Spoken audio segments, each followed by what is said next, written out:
श्री सद्गुरु महाराज की जय। परमाराध्य गुरुदेव का आशीर्वचन। बंदो गुरुपद कंज कृपा सिंधु नर रूप हरि महामोहतम पुंजासु बचन रवि कर निकर। धर्म अनुरागनी प्यारी जनता, सब लोग अपनी मंगल कामना करते हैं। सब लोग बराबर कर्म करते हैं। कर्म दो ही तरह के होते हैं, शुभ और अशुभ। इन दोनों कर्मों को करने के लिए लोग लगे रहते हैं। जो अशुभ कर्म विशेष करते हैं वे पापी, और जो शुभ कर्म विशेष करते हैं उन्हें पुण्यात्मा कहते हैं। किंतु ऐसा नहीं है कि पुण्यात्मा से पाप नहीं होता, उनसे भी पाप कर्म हो जाता है। जैसे महाराज युधिष्ठिर। लोग पाप का फल दुख भोगना नहीं चाहते, पुण्य का फल सुख भोगना चाहते हैं। पाप और पुण्य दोनों का फल दुख और सुख है, किंतु पाप और पुण्य दोनों कर्म बंधन वाले हैं। एक लोहे का बंधन है तो दूसरा सोने का। पाप कर्म करके लोग दान पुण्य तीर्थ आदि करके चाहते हैं कि पाप नाश हो जाएगा, किंतु ऐसा नहीं होता। महाभारत के मैदान में द्रोण के तीर से सब व्याकुल हो गए थे, उन्हें कोई रोक नहीं सकता था। भगवान ने कहा कि झूठा हल्ला कर दो कि अश्वत्थामा मारा गया, क्योंकि द्रोण को था कि वह अपने पुत्र की मृत्यु का नाम सुनने से मर जाएगा। अर्जुन ने भगवान की बात को सुना ही नहीं। भीम ने अवनीत की बात को सुना ही नहीं। भीम ने अवंती देश के राजा के हाथी को अर्जुन ने भगवान की बात को सुना ही नहीं। भीम ने अवंती देश के राजा के हाथी को, जिसका नाम अश्वत्थामा था, मारकर हल्ला कर दिया कि अश्वत्थामा मारा गया। द्रोण को विश्वास नहीं हुआ। उन्होंने कहा कि यदि राजा युधिष्ठिर कहे तब विश्वास करूंगा। सब लोगों और भगवान की प्रेरणा से उनको झूठ बोलना पड़ा कि अश्वत्थामा मारा गया। अश्वत्थामा मरा। मनुष्य या हाथी कहने के समय धीमे स्वर में कहा कि मनुष्य कहने के समय में जोर से कहा। उसी समय लोगों ने बाजे बजा दिए। द्रोण कमजोर हो गया और मारा गया। इस झूठ के पाप का फल युधिष्ठिर को भोगना पड़ा और नरक भोगना पड़ा। भगवान श्री कृष्ण के संसार में नहीं रहने की खबर जब पांचों पांडवों और द्रौपदी को मिली तो राज्य छोड़कर चल दिए। व्रती होकर दान देते हुए तीर्थों में भ्रमण करने लगे। पहाड़ों में पहले घटोत्कच ले जाता था, किंतु वह तो युद्ध में मारा गया था। ये लोग पैदल ही चलते थे। चलते चलते द्रौपदी गिर गई। चारों भाइयों के गिरने के बाद और भीम का पूछना कि ये सब क्यों गिरे। द्रौपदी को चाहिए था कि सब भाइयों को बराबर देखना, किंतु वह अर्जुन का पक्ष करती थी। सहदेव को पंडिताई का घमंड था, नकुल को अपने सुंदरता का घमंड था, अर्जुन को अपने बल पौरुष का घमंड था। जितना मनसुआ बांधता था उतना कर न सका, जितना काम कर न सको उतना बोलो नहीं। इसी पाप से गिरा। भीम ने अपने लिए पूछा तो कहा कि तुम अपने बल के आगे किसी को कुछ नहीं समझते थे। युधिष्ठिर सदेह स्वर गए, किंतु देवदूत उन्हें अंधकार के मार्ग से खराब रास्ते होकर ले चले, जहां बहुत दुर्गंध थी। लौटने लगे तब देव माया से अर्जुन नकुल भीम द्रौपदी आदि के मुंह का शब्द सुना। 2 मुहूर्त के बाद फिर समाप्त हो गया। इससे शिक्षा मिलती है कि पाप का फल भोगना पड़ेगा। स्वर्ग में जाकर फल भोगो, फल समाप्त हो जाए तो फिर उसी के अनुकूल अमीर गरीब के घर जन्म लो। दुख सुख सहो। मनुष्य पहले मन से कर्म करता है, फिर मन और देह दोनों से करता है। पहले सूक्ष्म मन से करता है, फिर सूक्ष्म मन और स्थूल देह से करता है। इसलिए स्थूल जगत में आकर स्थूल देह और सूक्ष्म मन के साथ दुख सुख भोगता है। बिना अंकुर से वृक्ष नहीं होता। संसार में बहुत तरह के बर्तन बनते हैं। इसका मसाला मिट्टी है। इस शरीर के बनने के मसाले का नाम प्रकृति है। यह त्रय गुणों का सम्मिश्रण रूप है। ये त्रय गुण है, रजोगुण, तमोगुण और सतोगुण।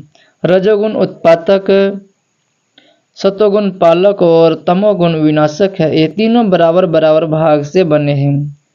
वह प्रकृति कैसी है इसके लिए बुद्धि निर्णय करती, किंतु पहचान नहीं कर सकती, वर्णन नहीं कर सकती, क्योंकि वह इंद्रिय ज्ञान से परे है।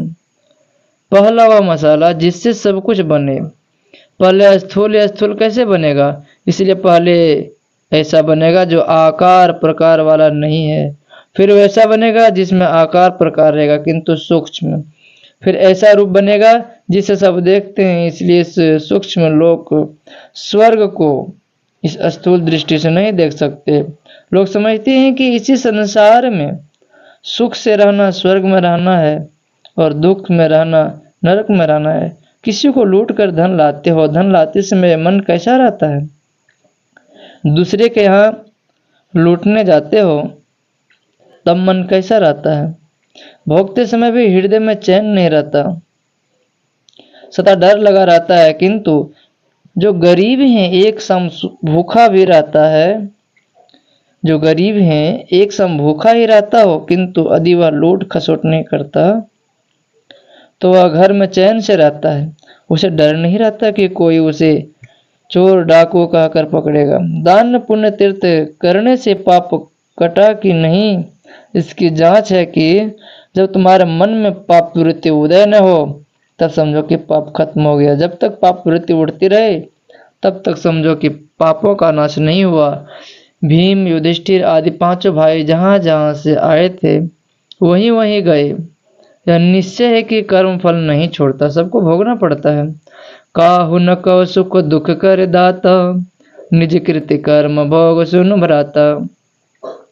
कर्म फल से कोई बच नहीं सकता। जब श्री राम और सीता जी भी कर्म फल का भोग करते हैं तो लोगों के लिए कहना ही क्या। किंतु ध्यान बिंदु उपनिषद में आया है, आदि शैल समम पापम विस्तीर्ण बहु योजनम भिद्यते ध्यान योगन्यो भेदः कदाचन। पाप करने के लिए वृत्ति भीतर में नहीं आवे तो समझो कि पाप छूटा। ध्यान योग करने वाला, भगवत भजन करने वाला पाप के ख्यालों को छोड़ छोड़कर ध्यान में मन लगाता है। संसार में कर्म करता है तो पुण्य कर्म करता है, उसमें भी आसक्ति नहीं रखता। पाप करने की वृत्ति नहीं रहती, यह आजमाइश करने की बात है। ध्यान करने वाले का मन पाप की ओर नहीं जाता। कर्म तीन प्रकार के होते हैं, क्रियामान, संचित और प्रारब्ध।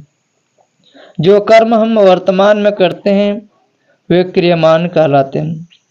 क्रियमान कर्म ही एकत्र होने पर संचित कहलाते हैं। उसी संचित में से जिसका भोग करने लगते हैं वह प्रारब्ध कहलाता है। ध्यानशील का क्रियमान कर्म पवित्र होता है। क्रियमान कर्म की फलाशा छोड़कर करता है। करना सही ना लेना कुछ भी, बाना झाकर झूरों का। कष्ट जीवाश्वमी। मस्त आदमी का यह काम है कि पाप नहीं करे, भला कर्म करे, तो उसका फल नहीं चाहे। प्रारब्ध कर्म तब तक भोगेगा जब तक शरीर रहेगा। ध्यान में सिमटाव होता है, सिमटाव में उदरगति होती है। उसकी इतनी उदरगति होती है कि कर्म मंडल को पार कर जाता है, जिसके लिए गोरखनाथ जी ने लिखा है, जाता जोगे किन्हों न पावा। जब तक शरीर आता है प्रारब्ध भोगना पड़ता है, किंतु उसी तरह भोगता है जैसे नशे में आदमी मस्त रहता है। ध्यान योगी परमात्मा के पास जाता है, परमात्मा को पहचानता है। जैसे सूर्य के ताप से जड़ा भाग जाता है, उसी तरह परमात्मा की पहचान में पाप ताप सभी भाग जाते हैं। इसलिए सभी कोई ध्यान करो। निर्धक बैठा नाम बिनु चेत न करे पुकार, यह तन जल का बुध बुधा विनसत नाही बार। आज कहे मैं काल भजूंगा, काल कहे फिर काल, आज काल के करत ही अवसर जासी चाल। ऐसा मत करो, डर के मारे खेती करते हैं, खेती नहीं करेंगे तो अनाज नहीं होगा, भूखों रहना पड़ेगा, वस्त्र नहीं मिलेगा, इस डर से खेती का काम करते हैं। समय पर खेत जोतते हैं, कोड़ते हैं, बोते हैं, फसल काटते हैं। उसी तरह डरो कि यह शरीर कब छूट जाएगा ठिकाना नहीं, इसलिए डरो और ईश्वर का भजन करो। मांस मछली नहीं खाओ, नशा नहीं खाओ। श्री रामकृष्ण परमहंस जी ने कहा, धनियों के घर के नौकरानी की तरह संसार में रहना सीखो। नौकरानी मुंह से तो हमेशा यही कहा करती है कि लड़के बच्चे घर बार सब मेरे ही हैं, पर उसका मन जानता है कि मेरा यहाँ कुछ नहीं है, सभी मेरे मालिक के हैं। इसी तरह बाहर में सब काम अपना जानकर करते रहो, किंतु मन में हमेशा जान रखो तुम्हारा यहाँ कुछ भी नहीं है, सभी मालिक के हैं। उसका हुक्म होते ही सब छोड़कर चला जाना पड़ेगा। इसके सिवा काम में त्रुटि होने पर मालिक की धमकी का भी डर रहता है। संसार में अनासक्त होकर रहो और ईश्वर का भजन करो। यह सुनकर मन बहुत प्रसन्न हुआ कि यहाँ के लोग बीड़ी सिगरेट आदि नहीं पीते।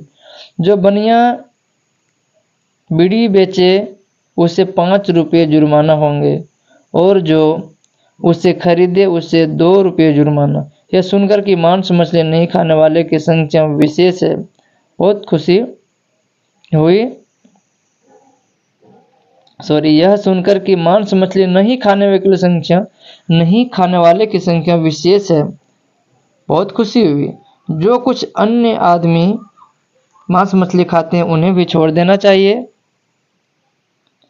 मत्स्य मांस नशा आदि खाना पीना छोड़ दो, सात्विक भोजन करो, पापों कर्मों से बचो, शांति सुख से रहने का यही यत्न है। श्री सद्गुरु महाराज की जय। गुरु महाराज। प्रातः स्मरणीय अनंत श्री विभूषित परमाराध्य संत सद्गुरु महर्षि मही परमहंस जी महाराज का यह प्रवचन मुंगेर जिला अंतर्गत ग्राम तौफीर दियारा में दिनांक 25 अप्रैल 1954 ईस्वी को प्रातःकालीन सत्संग में हुआ था। श्री सद्गुरु महाराज की जय। शांति संदेश पत्रिका, जनवरी 2016 ईस्वी।